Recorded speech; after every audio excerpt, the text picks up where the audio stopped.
बिस्मिल्लाहिर्रहमानिर्रहीम। रज़ीन शेख साहब, रज़ीन भाई का सवाल ये है, अस्सलामु अलैकुम रहमतुल्लाह। मौलाना साहब, मुझे कई सालों से रिज़्क़ का मसला है, आलस बहुत है, मेहनत करने का मेरा मन नहीं करता है, मैं बहुत परेशान रहता हूँ। रिज़्क़ के लिए आपसे दुआ की गुजारिश है और कोई वजीफ़ा हो तो बताइए। भाई रज़ीन शेख साहब, देखो, आलस सुस्ती वग़ैरह ये क्यों आती है, उसका सबसे बड़ा रीज़न होता है नमाज़ों में सुस्ती करना। आप नमाज़ों को पाबंदी से पढ़ो, वक्त पर। नमाज़ों के वक्त पर पढ़ना क्या होता है, जैसे ही मस्जिद में अज़ान हो गई तो आपके दिल में एक बेचैनी पैदा होना चाहिए कि मुझे नमाज़ अपने वक्त पर पढ़ना है। नमाज अगर आपकी दुरुस्त हो गई, इंशाअल्लाह आपकी सारी लाइनें दुरुस्त हो जाएगी। नमाज़ों की पाबंदी आ गई, तकबीर उला का एहतमाम आप करने लग गए और उसी के साथ सुन्नत व नवाफिल के भी एहतमाम की फ़िक्र और कोशिश कीजिए। दूसरी चीज़, रिज़्क़ में जो बरकत है ना, देखो, ये मसला मैं कई मरतबा बयान कर चुका हूँ, कई लोगों को भी मैं ये बता चुका हूँ जो लोग वजीफ़े वग़ैरह मांगते हैं।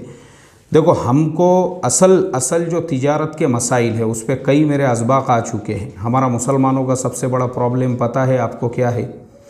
अल्लाह के नबी सल्लल्लाहु अलैहि वसल्लम जो तिजारत के उसूल हम मुसलमानों को बता कर गए थे और सहाबा ने जिनको फॉलो किया था, सहाबा कितने बड़े ताजिर थे। सहाबा के अंदर आलस नहीं थी, बल्कि सहाबा ऐसे एक्टिव रहा करते थे कि सहाबा जैसी तिजारत तो हम सोच भी नहीं सकते हैं। हमारी तो एक छोटी सी दुकान है, उसको खोलने बंद करने में ही हमारे सैकड़ों मसाइल हैं। और सहाबा की तिजारतें कैसी थी?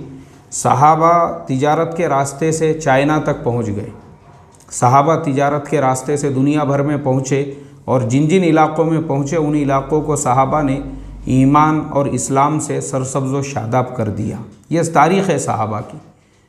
तो सहाबा की ज़िंदगियाँ ऐसी थी। अब हमारे ज़माने में क्या हो चुका है, जो तिजारत के उसूल अल्लाह के नबी ने मुसलमानों को सिखलाए थे वो यहूद व नसारा ने ले लिए। आज जो यहूद व नसारा के जो कारोबार है, इतनी बड़ी बड़ी उनकी जो कंपनियां हैं, अमेज़ॉन और एलन मस्क और बिल गेट्स, ये सारे जो लोग हैं, इनकी जो तरक्की का राज है वो सिर्फ़ और सिर्फ इस्लामिक उसूल। आप देखो ना, यूरोप के मुल्कों में भी आप देखो, बहुत सारे लोग इंग्लैंड में हमारा सबक सुनते हैं, यूके, कनाडा, यूएसए में सुनते हैं। शायद मेरा सबक सुनने के बाद आप लोग मेरी बात से इत्तेफाक करोगे। उन मुल्कों में आप देखिए, उन मुल्कों का हाल ये है, जैसे ही उन मुल्कों में मगरिब का वक्त होता है, यानी मगरिब के जैसे ही सूरज गुरूब हो गया, वैसे ही रात के खाने का वक्त हुआ, यानी डिनर का टाइम शुरू हो जाता है और सुबह सुबह लोग काम पे लग जाते हैं।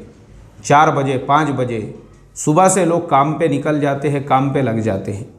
और हमारा मुआमला उल्टा है। हम मुसलमानों का मुआमला ये है कि हमारी दुकानें ही 12 बजे 1 बजे 2 बजे ओपन होती है और रात में आप मुसलमान महलों में जाइए तो आपको पूरी होटलें वहाँ पे आबाद नज़र आएंगी 12 बजे 2 बजे 3 बजे तक।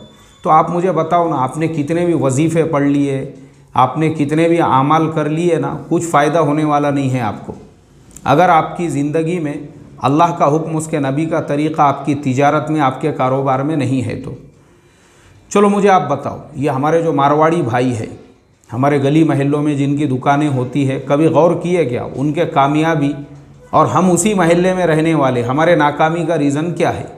एक मुसलमान साहब, ख़ास तौर पे मैं सफ़र करके उनकी दुकान तक पहुंचा, कुछ ज़रूरी और अहम सामान मुझे ख़रीदने का था। मैं बोला भाई चलो, उनको फ़ायदा होगा। वहाँ गए, बच्चा बैठा हुआ है काउंटर के ऊपर। अब्बा जान कहाँ हैं? तो बच्चा पहले तो जवाब देने को तैयार नहीं। क्यों? क्योंकि वो भी गेम में बिज़ी है। फिर दूसरी मरतबा मैं पूछा, अरे भाई अब्बा जान कहाँ हैं? हाँ, अब्बा उनके दोस्तों के साथ में खाना खाने को होटल में गए हुए हैं। बोले दुकान छोड़ पे, दुकान के ऊपर बच्चे को बिठा के, अब्बा जान आने को तैयार नहीं है। ये हाल है हमारा। एक जगह पे मैं कभी कभी जो है रेस्टोरेंट के अंदर खाना लाने के लिए जाता हूँ, तो कई मरतबा देखा मैंने, वो बेचारा जो है ना, अपन गए काउंटर पे खड़े हुए हैं और वो 12 महीने मोबाइल में बिज़ी है। 12 महीने जब भी आप जाओ उसको कुछ लेना ही नहीं। मतलब ये है कि कस्टमर को गरज है, उसने खड़ा हुआ रहना वहाँ पे जब तक के है। जबकि जो ओरिजिनल ताजिर होता है वो पूरा ध्यान देता है, अपने कस्टमर का पूरा ख्याल रखता है, वक्त की पूरी पाबंदी करता है, अपनी दुकान में पूरा सामान अवेलेबल रखता है। और हमारे यहाँ पे हमेशा ये शिकायत होती है, अरे मेरे पास पैसे नहीं हैं। नहीं मतलब शादी के लिए पैसे है, वलीमे के लिए पैसे है, बर्थडे पार्टी के लिए पैसे है हमारे पास, और दुकान के लिए नहीं। और कुछ लोग बोलते हैं, बोले दीन दुनिया दोनों को साथ में लेके चलना चाहिए। तो मैं हमेशा ऐसे लोगों से भी एक सवाल करता हूँ, भाई दीन तो चलो अभी आपने आने भी नहीं दिए अपनी ज़िंदगी में, दुनिया की ही बात करते हैं। चलो तुमने दुनिया में कौन से जो है तुमने दुनिया में ही झंडे गाड़ दिए वो बताओ, कौन से तुम दुनियादार ही बन के बता दिए तुमने, कौन से सक्सेसफुल दुनियादार बन गए, चलो तुम वो बता दो, कौन सा तुमने जो है ये किए। तो हमारा प्रॉब्लम जो है रज़ीन शेख साहब, सबसे बड़ा प्रॉब्लम हमारा यही है, ये आलस, ये सुस्ती वगैरह, ये सारी चीज़ें इसलिए है क्योंकि ज़िंदगी में 5 वक्त की नमाज नहीं है। पहले नमाज के पाबंद बनो, फिर तिजारत जो है ना सहाबा वाले तरीक़े पे और अल्लाह के नबी ने जो बताया है उस तरीक़े से करो। नौम सुबहती यमनउ रिज़्क़, सुबह के वक्त में जल्दी से हमारी दुकान ओपन हो जाना चाहिए, ये हमारे नबी की सुन्नत है। दुकान पे हर चीज़ होना चाहिए। तिजारत के जो उसूल है, मुआमलात है, लेन देन वगैरह है, उसमें किसी चीज़ किस्म का गरर ना हो, धोखा ना हो, कम से कम नफ़े के ऊपर हम तिजारत करें। वरना यह है कि ऐसे भी लोग देखने मिले हैं जिनकी ज़मीन को 1-1 करोड़ रुपये के कस्टमर खड़े हुए थे, 2-2, 1.5 करोड़ के, नहीं बेचने का। बोले क्यों? 3 करोड़ से कम में मैं बेचूंगा नहीं। लॉकडाउन हो गया, पूरा मार्केट कोलैप्स्ड हो गया, आज वो 70-80 लाख में भी बेचना चाहते हैं तो लेने वाला नहीं है। ऐसा नहीं होना चाहिए, अल्लाह हिफाजत फरमाए। और हम तमाम को अल्लाह के नबी के तरीक़े जो तिजारत वाला इस्लाम और दीन है उस पर तिजारत करने वाला बनाए। अस्सलामु अलैकुम व रहमतुल्लाहि व बरकातहू।